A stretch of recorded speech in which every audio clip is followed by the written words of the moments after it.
Hello students, ये हमारा इलेक्ट्रोस्टेट का लेक्चर नंबर 4 है। इसमें हम इलेक्ट्रोस्टेट के कुछ इक्विलिब्रियम कंडीशन का डिस्कशन करेंगे। ओके, तो सबसे पहले हम आपको इक्विलिब्रियम के बारे में बताना चाहेंगे। और वैसे जब किसी बॉडी पर नेट फोर्स 0 होता है और नेट टॉर्क 0 होता है तो बॉडी इक्विलिब्रियम में होती है। नेट फोर्स अगर 0 है तो ट्रांसलेटरी इक्विलिब्रियम, और अगर नेट टॉर्क 0 है तो रोटेटरी इक्विलिब्रियम। इसके अलावा इक्विलिब्रियम जो के टाइप्स जो हैं वो 3 टाइप्स और हैं उनके: स्टेबल, अनस्टेबल और न्यूट्रल। हमारे यहाँ स्टेबल और अनस्टेबल का काफ़ी वर्क है इलेक्ट्रोस्टेट में, मैग्नेटिज्म में और अदर चैप्टर में। तो हम एक एग्जाम्पल लेते हैं स्टेबल और अनस्टेबल को समझाने का। तो जैसे मान लो ये आपका सिंपल पेंडुलम है, ठीक है, ये बॉब है और ये इसका थ्रेड है। जब ये अपनी लोएस्ट पोजीशन में है उस समय ये बॉडी जो है वो बॉब जो है वो इक्विलिब्रियम में है, क्योंकि थ्रेड में अपवर्ड टेंशन लग रहा है और इसमें डाउनवर्ड फोर्स वेट लग रहा है, दोनों बैलेंस कर रहे हैं, तो उस समय ये इक्विलिब्रियम में है। ठीक, अगर हम स्टेबल जो इक्विलिब्रियम होता है, पहली कंडीशन बात तो ये है कि इक्विलिब्रियम जब होगा जब नेट फोर्स 0 होगा।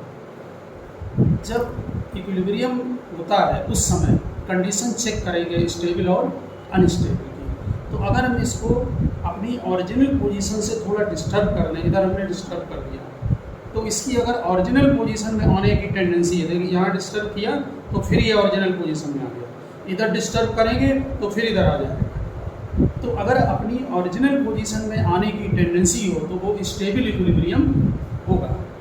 ठीक, अगर बॉडी अपनी ओरिजिनल पोजीशन में आने की टेंडेंसी नहीं है तो वो अनस्टेबल होगा। जैसे किसी कोन होता है, कोन को आप जिधर उसकी जो कॉर्नर है वर्टेक्स, उस पर अगर आप फर्श पर रख दें टिकाकर और उसको थोड़ा भी डिस्टर्ब करें तो फिर वो वापस नहीं आएगा, तो वो अनस्टेबल है। एक और न्यूट्रल होता है, यहाँ नहीं इतना है इलेक्ट्रोस्टेट में वर्क उसका, कि कोई स्फेरिकल बॉडी जैसे बॉल है उसको आप फर्श पर फोर्स लगा के छोड़ दें तो क्या होगा, वो किसी भी पोजीशन में या इक्विलिब्रियम में है तो उसे डिस्टर्ब कर दें तो किसी भी पोजीशन में जाके रुक जाएगी। और दूसरी और एक होती है इसकी पहचान कि बॉडी को अगर आप डिस्टर्ब करते हैं, ठीक है, तो उसकी पोटेंशियल एनर्जी इंक्रीज होगी। देखिए जब स्टेबल होगा तो वो मिनिमम पोटेंशियल एनर्जी होती है, ठीक है, अनस्टेबल में पोटेंशियल एनर्जी मैक्सिमम होती है। आप अगर ध्यान दें इस बॉब को अगर थोड़ा सा डिस्टर्ब करें तो इसकी देखिए ये लोएस्ट पोजीशन है, इसलिए इस समय इसकी पोटेंशियल एनर्जी मिनिमम है। थोड़ा डिस्टर्ब करो तो पोटेंशियल एनर्जी देखिए इंक्रीज हो गई, क्योंकि इसकी हाइट इंक्रीज हो गई।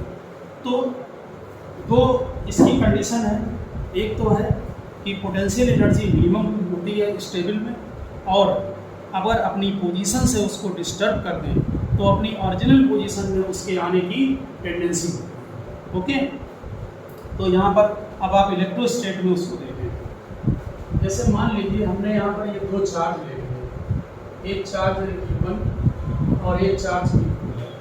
अगर इसके बीच में हम कहीं पर भी एक -Q चार्ज रखते हैं, ओके, तो जो -Q चार्ज है उसमें ये पॉजिटिव चार्ज अट्रैक्ट करेगा, ये वाला चार्ज इस नेगेटिव को अट्रैक्ट करेगा। यहाँ लिख दे रहे हैं A, यहाँ B, ये फोर्स हो गया FA और ये डाल दिया FB, force due to A। ठीक, हम किसका इक्विलिब्रियम चेक कर रहे हैं? -Q। तो हम -Q पर ही निकालेंगे कि जो अदर चार्ज है वो फोर्स किस तरफ लगा है। ये पॉजिटिव है, ये अट्रैक्ट करेगा, ये भी पॉजिटिव है, ये भी अट्रैक्ट करेगा। अगर ये दोनों फोर्स इक्वल हों, इनकी पोजीशन भी निकाली जाती है जो कि न्यूमेरिकल में बताएंगे। अगर ये दोनों फोर्स इक्वल हों तो ये बॉडी, ये चार्ज बीच वाला, ये इक्विलिब्रियम में होगा।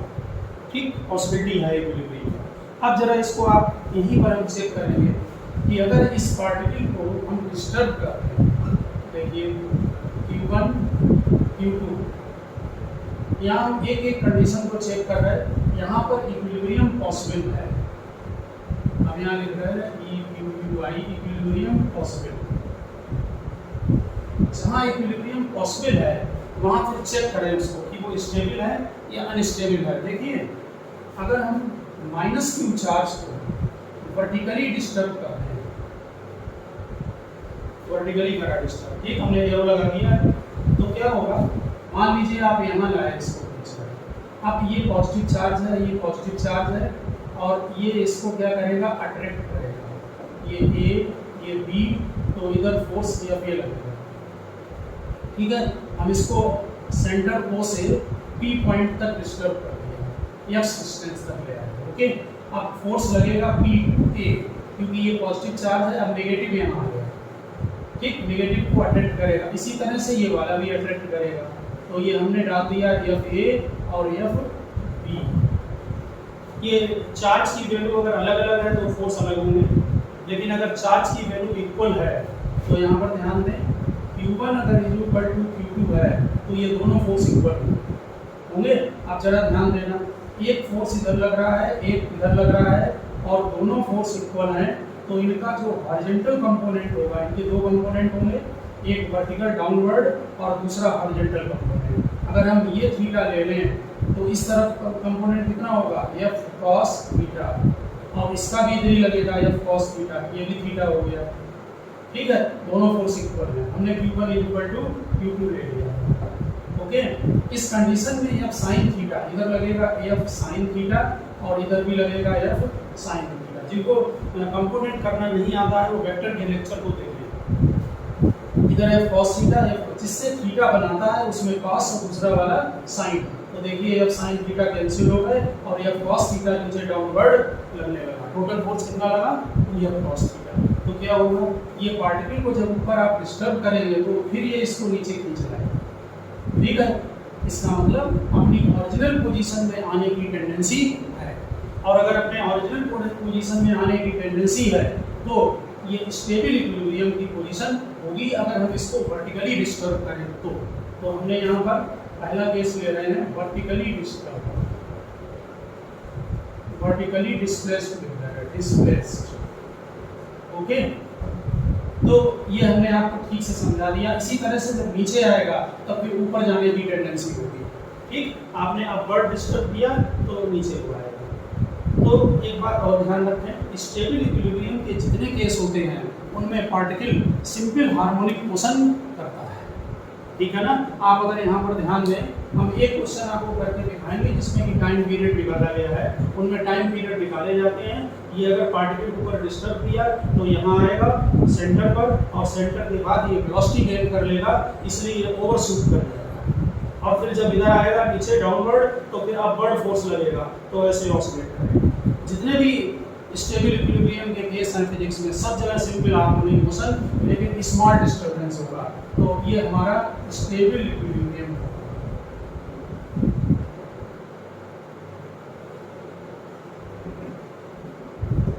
ठीक है ना। अब ये वर्टिकली डिस्टर्ब है। अब जरा दूसरा केस यहाँ पर देखें, अगर मान लो हम इसी चार्ज को, ये आपका प्लस Q1 है, ये भी प्लस Q1 ले रहे हैं, दोनों इक्वल है, और बीच में ये हमने माइनस Q रखा, ठीक। अब ये जो चार्ज है ये ध्यान देना, अगर हम इसको हॉरिजॉन्टली डिस्टर्ब करते हैं, अब की बार हॉरिजॉन्टली डिस्टर्ब, हॉरिजॉन्टली डिस्टर्ब, तब क्या होगा, जरा देखें, जरा इसको ठीक से यहाँ समझना। ये A है, ये B पॉइंट है, ये इसको अट्रैक्ट कर रहा था इस तरफ, तो फोर्स F A लगा और इधर फोर्स F B लगा।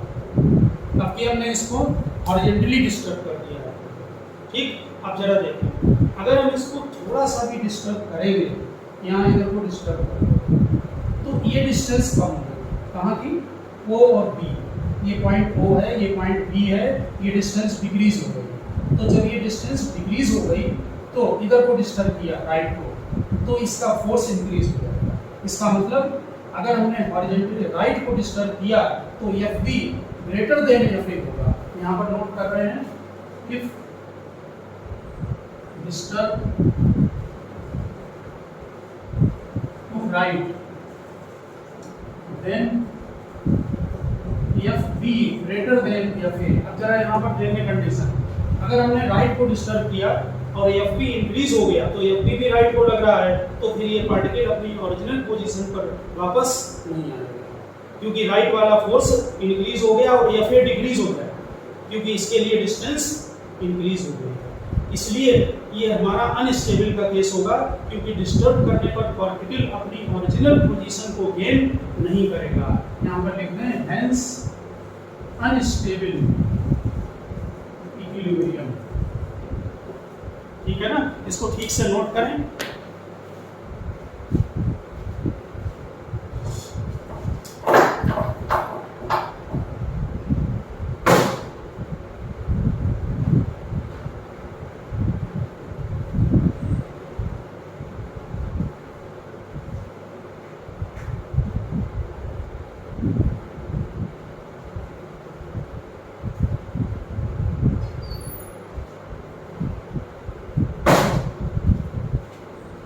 हाँ, तो आप यहाँ पर ये केस समझ गए होंगे दोनों। अब हम जरा एक दूसरा केस यहाँ पर लेते हैं।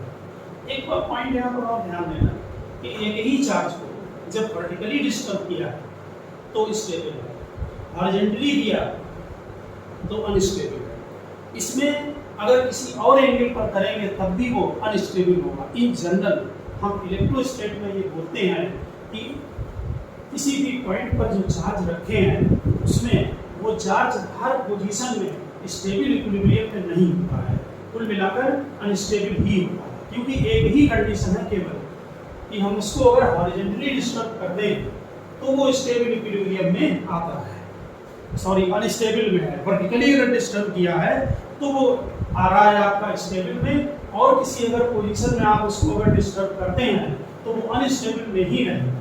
ठीक है, अब हम इसका दूसरा केस यहाँ पर डिस्कस करते हैं। ये दोनों चार्ज हमारे जो साइड में रखे हुए थे ये पॉजिटिव थे, और जो दूसरा चार्ज था वो जो हमने बीच में चार्ज रखा वो चार्ज हमारा नेगेटिव था। अब जरा यहाँ पर दूसरा केस यहाँ पर देखते हैं। मान लीजिए ये चार्ज माइनस है, ये भी माइनस है, और बीच में कहीं पर पॉजिटिव चार्ज है। हमने इक्वल ले लिए इसी बनाने के लिए। वैसे अगर ग्रेटर देन भी है तो ठीक सेंटर पर नहीं होगा, इधर उधर कहीं पर भी जो है कोई इक्विलिब्रियम नहीं होगा। आप Q1 Q2 भी ले सकते हैं, तब भी फोर्स इक्वल होगा इक्विलिब्रियम। देखिए ये पॉजिटिव, अब की बार दोनों नेगेटिव है और ये चार्ज पॉजिटिव है, तो ये इसको अट्रैक्ट करेगा नेगेटिव वाला, ये इसको अट्रैक्ट करेगा। ठीक है ना, तो इस कंडीशन में ये हमने अभी दिया था केस। आप ऐसा करें इसको दोनों को पॉजिटिव बना लें और ये दोनों नेगेटिव ले रहे हैं और ये वाला पॉजिटिव। ठीक, जरा देखें, ये ए है, ये बी है, ये इसको अट्रैक्ट करेगा या फिर ये इसको अट्रैक्ट करेगा, सेम सिचुएशन रहेगी। ये दोनों फोर्स अगर इक्वल हैं तो नेट फोर्स इसमें जीरो होगा, पार्टिकल इक्विलिब्रियम होगा। इसको अगर वर्टिकली डिस्टर्ब कर दें तो नेचुरल है कि ये अट्रैक्ट करेगा, ये भी इसको अट्रैक्ट करेगा, तो ये स्टेबल इक्विलिब्रियम का केस होगा।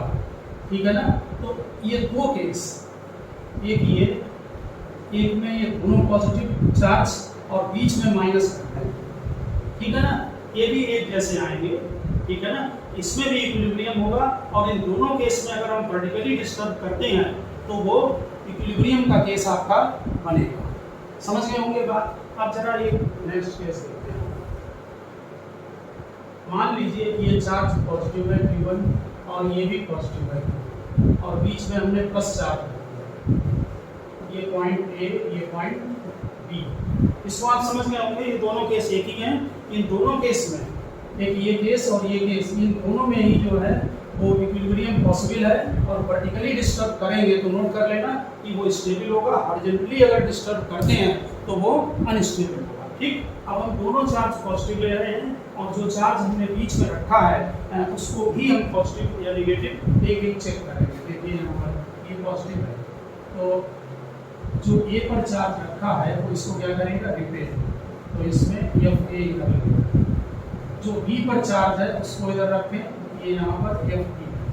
समझ गए होंगे, एफ ए का मीनिंग है फोर्स ऑन ड्यू टू ए, और एफ बी का मीनिंग है फोर्स ड्यू टू बी। अब की बार फोर्स अपोजिट लग रहा है।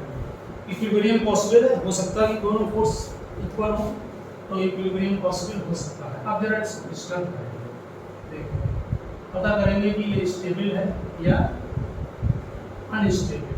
बीच में चार्ज पॉजिटिव, इसको थोड़ा वर्टिकली डिस्टर्ब करें, यहाँ लाए। ओके, तो ये प्लस क्यू चार्ज हमारा सेंटर से आकर ये ए पॉइंट, ये बी यहाँ पी पर पहुँच गया, यहाँ रखते हैं। अब देखना ये ए पर जो चार्ज है वो इसको रिपेल करेगा, तो इधर एफ ए लगेगा। जो बी पर चार्ज है वो भी इसको रिपेल करेगा, ये फोर्स एफ बी लगेगा। फोर्स और मैग्नीट्यूड इक्वल होंगे तभी इक्विलिब्रियम, ठीक है, पॉसिबल है इक्विलिब्रियम का। तो लेकिन इन दोनों का रिजल्टेंट ध्यान दें, हमारा इनका रिजल्टेंट वर्टिकली अपवर्ड लगेगा। देखिए एक पार्टिकल पर फोर्स इधर लग रहा है, एक इधर लग रहा है, एक कंपोनेंट हॉरिजॉन्टल होगा, नेट इधर को आएगा। इसका मतलब ये था तुम्हारा एफ बी, ये था एफ ए, नेट फोर्स ये था। ओके, तो जो नेट फोर्स अपवर्ड लग रहा है, इससे पार्टिकल कभी भी अपनी ओरिजिनल पोजीशन में इसकी रिटर्निंग नहीं होगी, यानी कि ये अनस्टेबल का केस है। तो यहाँ पर लिख दें vertically, if vertically disturb then unstable equilibrium, unstable equilibrium लिखा है, ठीक है ना।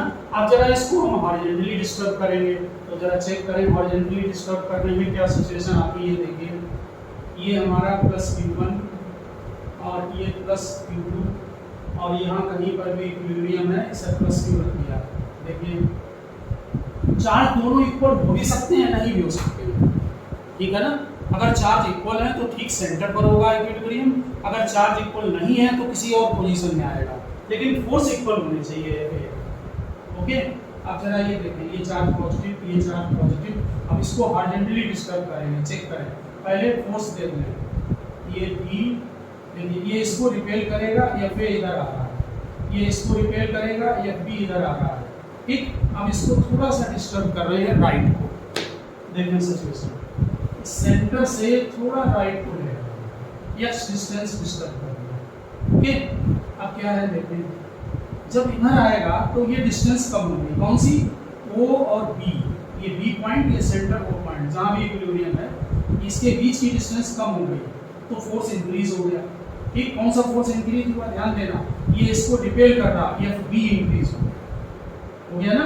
तो यहाँ पर लिख दें if disturb to the right, disturb to right, note कर लें, then F B greater than F A. अब की बार एफ बी बढ़ गया, इंक्रीज हो गया इधर डिस्टर्ब करने में, और एफ बी इधर लग रहा है, ठीक है ना। तो फिर क्या होगा, ये अपनी ओरिजिनल पोजीशन में इसको खींच के ले आएगा, ठीक है ना, क्योंकि आप डिस्टर्ब राइट को कर रहे हैं, फोर्स बढ़ रहा है लेफ्ट को, तो फिर आ जाएगा यहीं पर और फिर ऑसिलेट करेगा। तो ये कौन सी कंडीशन होगी, अगर हॉरिजॉन्टली डिस्टर्ब करते हैं, ये वाला, ये हॉरिजॉन्टली डिस्टर्ब करते हैं तो स्टेबल इक्विलिब्रियम का केस होगा। यहाँ पर नीचे नोट करते हैं कि हॉरिजॉन्टली डिस्टर्ब,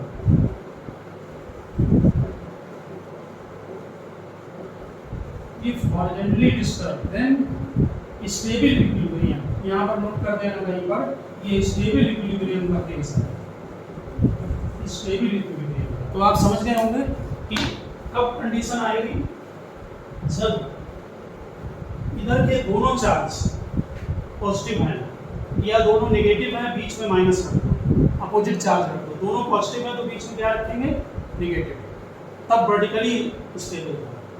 अगर दोनों पॉजिटिव हैं और बीच में पॉजिटिव रख देंगे, या दोनों नेगेटिव हैं और बीच में नेगेटिव रख देंगे, तब भी यही कंडीशन आएगी। समझ गए होंगे बात को, तब दोनों अट्रैक्ट करेंगे। तो यहाँ पर वर्टिकली जो है वो अनस्टेबल है, हॉरिजॉन्टली जब डिस्टर्ब करते हैं तो वो स्टेबल आता है।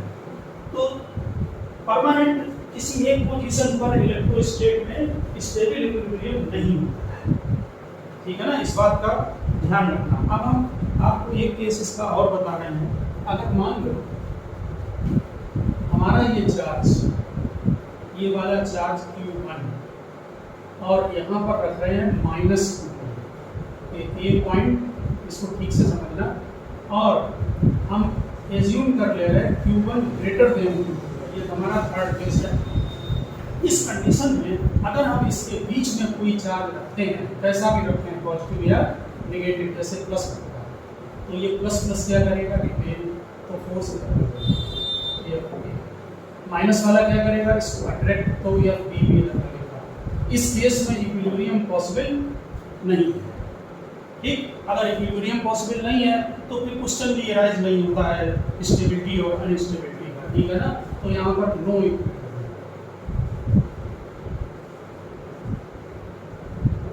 ये समझ गए केस। अब जरा इसी में एक पॉइंट और चेक करें। इसी तरह से अगर बीच में नेगेटिव रख देंगे तब भी एक कंडीशन होगी, बीच में माइनस होगा तो ये रिपेल करेगा और ये अट्रैक्ट करेगा, तब ये दोनों फोर्स इधर लगने लगेगा, मतलब लेफ्ट को, ठीक है ना। अब ये केस देखिए, अगर मान लीजिए ये चार्ज है, सेम केस चल रहा है, Q1 ग्रेटर देन Q2 और ये माइनस Q2। अब यहाँ पर तो नहीं है इक्विलिब्रियम, लेकिन अगर आप यहाँ चार्ज रखें या यहाँ रखें, दो कंडीशन हो सकती है। एक कंडीशन हो सकती है ये A और B है, ये पॉइंट X है, ये पॉइंट Y है, तो बीच में नहीं हो सकता इसमें, इधर या इस तरह। चेक करो यहाँ पर, अगर यहाँ रखते हैं तो Q1 के ड्यू जो फोर्स लगेगा, यहाँ पॉजिटिव रख रहा है चार्ज, ये क्या करेगा, इसको रिपेल करेगा, तो फोर्स किधर लगेगा, इस तरह। ठीक, माइनस वाला क्या करेगा, अट्रैक्ट, तो किधर लगेगा, इस तरह। ये फोर्स अपोजिट है। यहाँ इक्विलिब्रियम की पॉसिबिलिटी है, इधर भी हो सकती है, लेकिन इसमें ध्यान रखना कि अगर हमारा Q1 ग्रेटर देन है, ठीक है, तो Q1 ग्रेटर देन होने की वजह से इससे जो फोर्स लगेगा, फोर्स का फार्मूला चेक करें, 1/4 pi epsilon not Q1 Q2 upon R square. अगर एक चार्ज बढ़ा देंगे और सेम फोर्स लगाना है तो डिस्टेंस को इंक्रीज करके, डिस्टेंस इंक्रीज होगी तो फोर्स डिक्रीज होगा। तो Q1 अगर बड़ा है तो इस तरफ आएगा, अगर Q2 बड़ा होगा तो फिर इस तरफ आएगा, यानी जो चार्ज बड़ा होगा उसके दूसरी तरफ जाएगा। क्यों, ये चार्ज बड़ा है, ग्रेटर देन है Q2 से, तो इसका जो यहाँ लिखा है Q1 ग्रेटर देन Q2, यहाँ भी लिख दिया है Q1 ग्रेटर देन Q2, ये चार्ज बड़ा है। और चार्ज अगर ग्रेटर देन है तो इसको डिस्टेंस कंपनसेट कर देगा, फोर्स को डिस्टेंस इंक्रीज कर दो तो फोर्स डिक्रीज हो जाएगा, ठीक, क्योंकि चार्ज भी हैवी है। तो इस तरफ इक्विलिब्रियम होगा, इधर इक्विलिब्रियम नहीं होगा।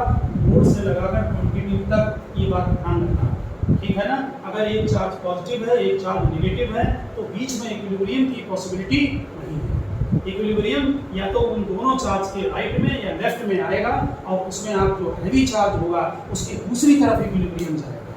तो समझ गए होंगे बात आप इक्विलिब्रियम का, कि अगर कहाँ पर इक्विलिब्रियम पॉसिबल है और कहाँ इक्विलिब्रियम नहीं पॉसिबल है। अगर इक्विलिब्रियम है तो वो स्टेबल कंडीशन आपकी कहाँ पर बन रही है। अब हमने आपको एक केस बताया था कि जितने इक्विलिब्रियम के केस होते हैं उनमें जो स्टेबल इक्विलिब्रियम है वहाँ पर सिंपल हार्मोनिक मोशन की पॉसिबिलिटी होती है। तो एक हम बहुत सिंपल केस यहाँ पर डिस्कस करेंगे, कैसे टाइम पीरियड का फार्मूला निकालते हैं। और ये जो मेथड है, हालांकि ये न्यूमेरिकल बोर्ड में नहीं पूछेंगे, लेकिन कॉम्पिटिटिव के लिए आप इसको तैयार रखें। और आपको हर जगह फिजिक्स में SHM की कंडीशन निकालनी आनी चाहिए, तो उसको हम बना रहे हैं।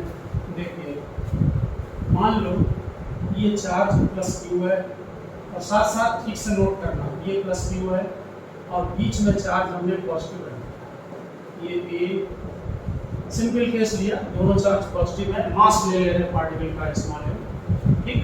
अब इस पे फोर्स चेक करो, A के ड्यू टू फोर्स किधर लगेगा, रिपेल करेगा, इनकी डिस्टेंस 2L ले लेगा बीच में, और B क्या करेगा, वो भी रिपेल करेगा, ठीक है। हमने अभी अभी आपको बताया था कि जब दोनों चार्ज आउटर में पॉजिटिव हैं और बीच में अगर पॉजिटिव चार्ज रख देंगे, तो अगर आप हॉरिजॉन्टली डिस्टर्ब करते हैं तो इसमें इक्विलिब्रियम की पॉसिबिलिटी है। आप यहाँ पर हम फिर दिखा रहे हैं इसको चेक करके, ये तो हमारा क्वेश्चन का डायग्राम।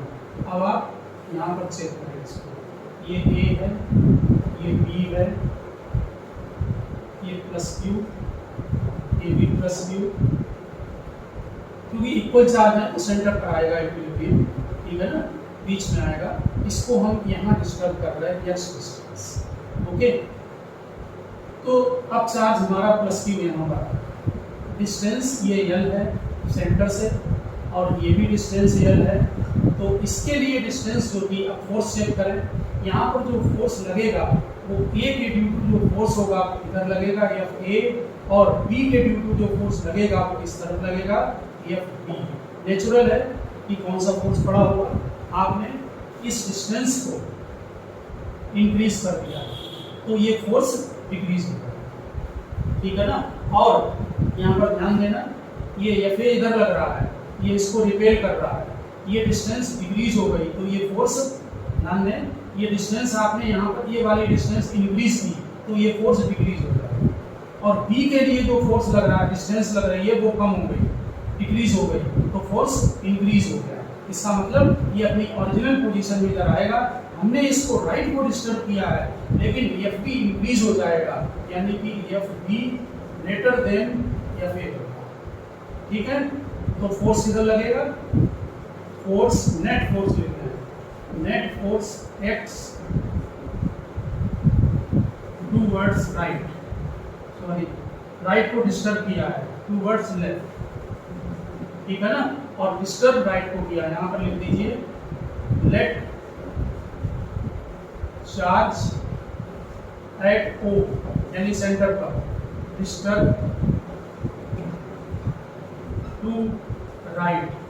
अब ठीक हो गया, हमने चार्ज को राइट को डिस्टर्ब किया, ये दिखा दिया राइट को डिस्टर्ब किया, ये डिस्टेंस डिक्रीज हो गई, ये वाला फोर्स इंक्रीज हो गया, ओके, क्योंकि इनवर्सली प्रोपोर्शनल है स्क्वायर के। तो नेट फोर्स लगा लेफ्ट को, जिससे कि इसमें लेफ्ट में आने की टेंडेंसी होगी और ये सिंपल हार्मोनिक मोशन करेगा, यहाँ पर ऑसिलेट करेगा, ठीक है। सिंपल हार्मोनिक मोशन के जितने भी डेरिवेशन किए जाते हैं उसमें हमेशा ध्यान रखना कि वो नेगेटिव में आते हैं फोर्स, इसलिए क्योंकि नेट फोर्स टूवर्ड्स लेफ्ट है। तो आप जब नेट फोर्स एफ निकालें तो एफ ए में से ये एफ बी को, कौन सा फोर्स छोटा है, एफ बी ग्रेटर देन है, एफ ए में से एफ बी को माइनस करेंगे जिससे माइनस में आ जाए, ठीक है। आप अगर ऑब्जेक्टिव में है तब तो कुछ भी कर ले, नेगेटिव को निगलेक्ट कर दें, ठीक है ना। तो अब 1 देते हैं 4 pi epsilon not force q q यानी कि q square F A, check करो एफ ए के लिए, एफ ए का ये है डिस्टेंस पहले कितनी थी एल, अब कितनी हो गई एल प्लस एक्स, तो डिस्टेंस हो गई एल प्लस एक्स का होल स्क्वायर, ये Q1 Q2 है इसलिए Q स्क्वायर हो गया, यहाँ भी Q स्क्वायर, ये डिस्टेंस हो गई L माइनस एक्स का होल स्क्वायर, कॉमन ले लें Q स्क्वायर को 4 पाई एप्सिलॉन नॉट, अब इन दोनों का एलसीएम ले लें तो ये L square minus x square का होल स्क्वायर। एलसीएम लेने में आप समझ गए होंगे, एक ब्रैकेट में पॉजिटिव है एक ब्रैकेट में नेगेटिव है, इसलिए होल स्क्वायर का फार्मूला लग गया।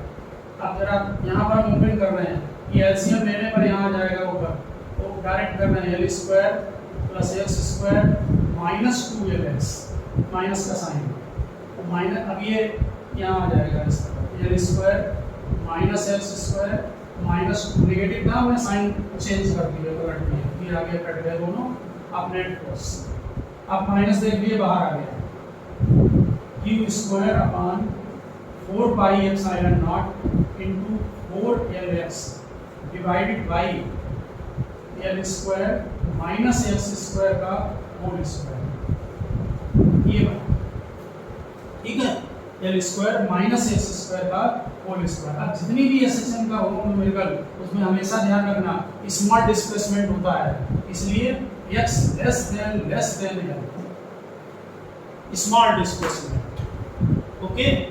तो स्मॉल डिस्प्लेसमेंट के लिए फिर क्या करेंगे, x को आप निगलेक्ट कर देंगे, तो जब x को आप निगलेक्ट कर देंगे तो यहाँ पर जो फोर्स है उसको नोट करें, इसको हम यहाँ से हटा दें। आप क्वेश्चन को समझ चुके हैं, नोट भी कर लिया होगा, हमने इसको राइट को डिस्टर्ब किया, नेट फोर्स लग रहा है लेफ्ट,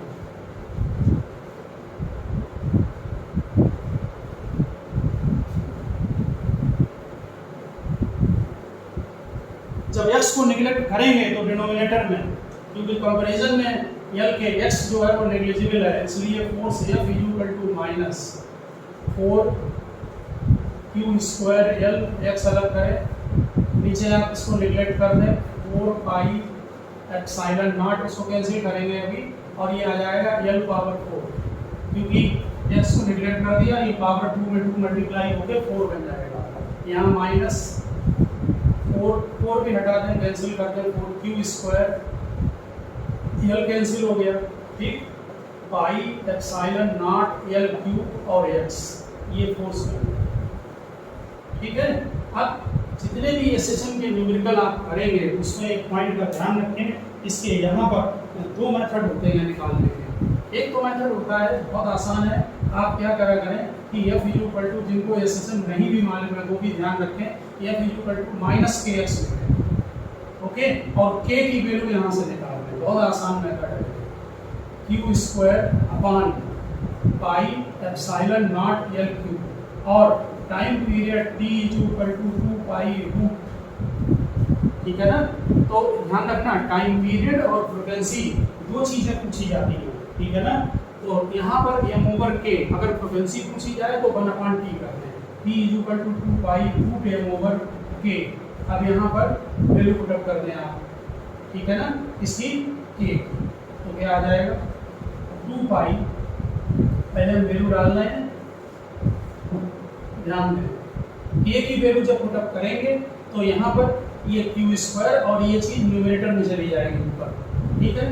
तो यहाँ मास पहले से है पाई एप्सिलॉन नॉट एल क्यूब अपान क्यू स्क्वायर, ओके।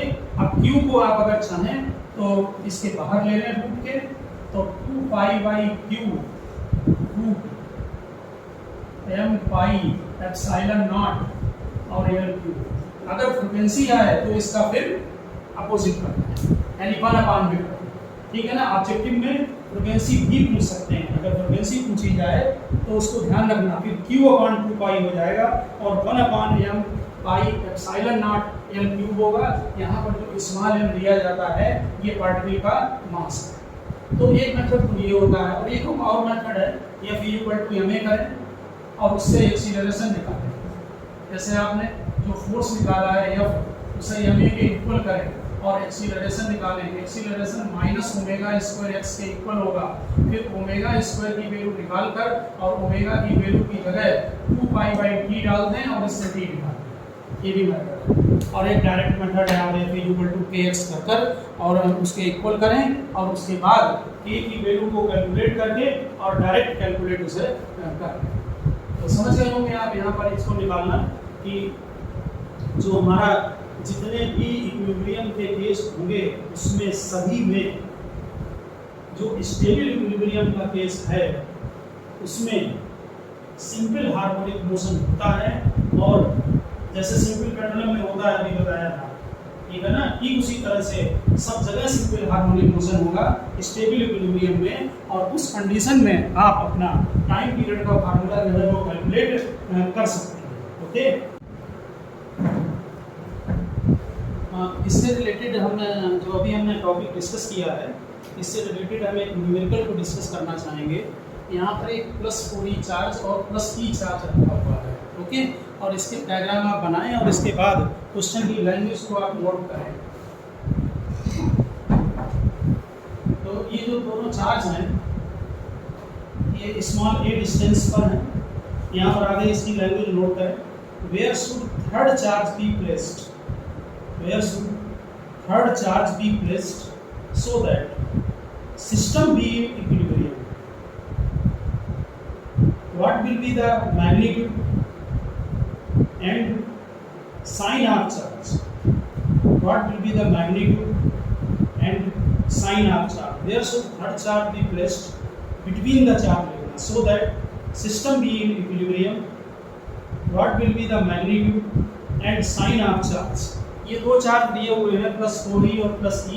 इसमें आपको पता करना है कहाँ हमें तीसरा चार्ज रखें कि सिस्टम इक्विलिब्रियम में हो। अब एक चार्ज नहीं है, पूरा सिस्टम इक्विलिब्रियम में चाहिए, ठीक है, और उसका मैग्नीट्यूड और उसका साइन भी चाहिए। तो पहले हम क्या करेंगे कि क्वेश्चन में जो +4e और +e इसमें कहीं पर एज्यूम कर लिया कि +q चार्ज रखा हुआ है, ओके। अब ये पॉइंट ए ले रहे हैं, इसको बी और ये ओ यहाँ पर डिस्टेंस x एज्यूम कर ले रहे हैं हम 4e से, तो यहाँ से डिस्टेंस कितनी हो गई a माइनस एक्स। ठीक, अब a वाला बॉडी इस पर फोर्स डालेगा और b भी बॉडी फोर्स डालेगी, दोनों फोर्स को इक्वल करते हैं क्योंकि इक्विलिब्रियम में है। इससे आपको डिस्टेंस कैलकुलेट हो जाएगी कि x डिस्टेंस कितनी होनी चाहिए, कहाँ से, प्लस से।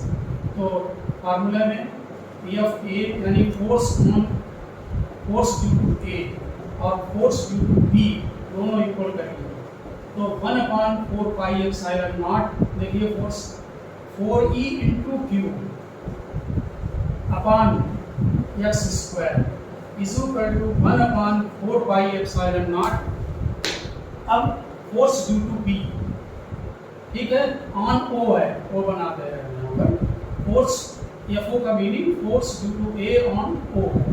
अब यहाँ पर QE अपॉन ये हो जाएगा A माइनस x का होल स्क्वायर, ये कैंसिल करें, Q कैंसिल करें। इसीलिए जब हम बीच वाले में जब चार्ज यहाँ रखा हुआ है और इसका इक्विलिब्रियम चेक करेंगे तो इसमें Q कैंसिल हो जाएगा, Q की वैल्यू उसमें नहीं निकल सकती है, ये बात ध्यान रखना। E को भी कैंसिल करें तो ये आया 4/x square 1/A minus x का होल स्क्वायर। होल स्क्वायर यहाँ ओपन नहीं करें, यहाँ सीधे इसका रूट ले लें, तो 2/x is equal to 1/A minus x, cross multiply करें 2A minus 2x is equal to x, तो twice A is equal to 3x, तो x is equal to 2A/3, ये वैल्यू निकल आई आपकी कि 4e चार्ज से जो चार्ज आप रखेंगे उसकी डिस्टेंस 2A/3 होगी। नेचुरल है कि प्लस ई से डिस्टेंस A/3 होगी, उसको माइनस कर दें तो डिस्टेंस इससे निकल आएगी। अब हमको इसका Q का मैग्नीट्यूड कैलकुलेट करना है, ओके। तो जब हम Q का मैग्नीट्यूड कैलकुलेट करेंगे तो हम किसी कॉर्नर वाले चार्ज पर इक्विलिब्रियम करेंगे, x हम अपना लिखा रहे हैं, ओके। अब हम इक्विलिब्रियम की चेकिंग इस पर करेंगे, 4e पर करें या e पर करें, क्योंकि अगर इस पर चेकिंग करेंगे तो Q कैंसिल हो जाएगा, ठीक। उसमें देखिए ये चार्ज पॉजिटिव है और ये भी पॉजिटिव है, प्लस प्लस को क्या करेगा, रिपेल करेगा, तो नेचुरल है ये चार्ज नेगेटिव होना चाहिए क्योंकि जिससे ये अट्रैक्ट करे। या तो आप इसको माइनस पहले से एज्यूम कर लें, ओके, अदरवाइज आप दोनों फोर्स को निकाल कर प्लस करके जीरो कर दें, वो ऑटोमेटिक Q नेगेटिव आ जाएगा। तो हम ऑटोमेटिक Q को नेगेटिव निकालेंगे, जो A पर फोर्स लग रहा है, आप इक्विलिब्रियम किसका चेक करेंगे, A का, ठीक। नेट फोर्स ऑन A, यहाँ नोट करें, नेट फोर्स ऑन A, और ध्यान रखना जब ये पूछा जाए कि हम चार्ज को कहाँ पर रखेंगे तो आप सेंटर जो बीच में चार्ज रखा है इसका इक्विलिब्रियम चेक करें, और अगर मैग्नीट्यूड पूछा जाए तो कॉर्नर वाले का चेक करें। तो फोर्स निकालें, net force on A, force on A due to O plus force on A due to B, दोनों मिलाकर 0। चलिए इस पर निकालते हैं, O के ड्यू टू O सेंटर वाला पॉइंट है, ये पॉइंट है जो Q चार्ज का पोजीशन है, तो 1/4 pi epsilon not 4e into Q, दोनों मल्टीप्लाई किए Q1 Q2 और x का स्क्वायर, हम x की जगह डायरेक्ट वैल्यू डाल रहे हैं, ध्यान दें 2A/3 का होल स्क्वायर, ओके, प्लस पहले यह x लिखकर तब वैल्यू डालते हैं 1/4 पाई एप्सिलॉन नॉट, अब force Q2 charge B on A, ठीक। तो यहाँ पर क्या डालेंगे, यहाँ पर 1/4 pi epsilon not 4e into E Q1 Q2 upon R square. अब डिस्टेंस कितनी है यहाँ से यहाँ तक की A है, तो इसलिए यहाँ A का स्क्वायर, ठीक है। अब हम सेंटर पर नहीं कर रहे हैं, ठीक, इस वाले पर इक्विलिब्रियम चेक करेंगे, तो इससे डिस्टेंस कितनी है 2A/3 और B से यहाँ तक डिस्टेंस कितनी है टोटल, वो A, ठीक। अब इक्वल टू 0, ये ऑटोमेटिक आपका चार्ज नेगेटिव दे देगा। यहाँ 1/4 पाई एप्सिलॉन नॉट कैंसिल करें, एक E कैंसिल कर रहे हैं, 4 भी कैंसिल कर लें, ओके। क्या बचेगा यहाँ चेक करो, Q और 9 भी आएगा, 3 का स्क्वायर ऊपर 9 आएगा न्यूमरेटर में, नीचे 4A स्क्वायर प्लस यहाँ E/A square, E/A square is equal to 0, A square common लेके कैंसिल करें तो 4 sorry 9q/4 is equal to minus e, q is equal to -4e/9। ये आपका आंसर है। देखिए चार्ज ऑटोमेटिक नेगेटिव आ गया। अगर आप प्लस करके 0 कर देंगे तो ऑटोमेटिक आ जाएगा, माइनस अगर एज्यूम कर रहे हैं तो फिर इक्वल टू कर देना। ओके, तो उसका मैग्नीट्यूड निकल आएगा। तो इसका मतलब हुआ कि हम अगर जो तीसरा चार्ज है वो बीच में 4e से 2a/3 डिस्टेंस पर रखें और उसका मैग्नीट्यूड 4e/9 हो, नेगेटिव हो, तो ये सिस्टम इक्विलिब्रियम में रहेगा। सिस्टम का मीनिंग है कि तीनों चार्ज इक्विलिब्रियम में रहें। ओके स्टूडेंट्स, अब हम नेक्स्ट लेक्चर में आपके 5th में आगे डिस्कशन करेंगे। अगर कोई डाउट है तो कमेंट में डालें और बताएं उसको मुझे, ठीक है ना। ओके।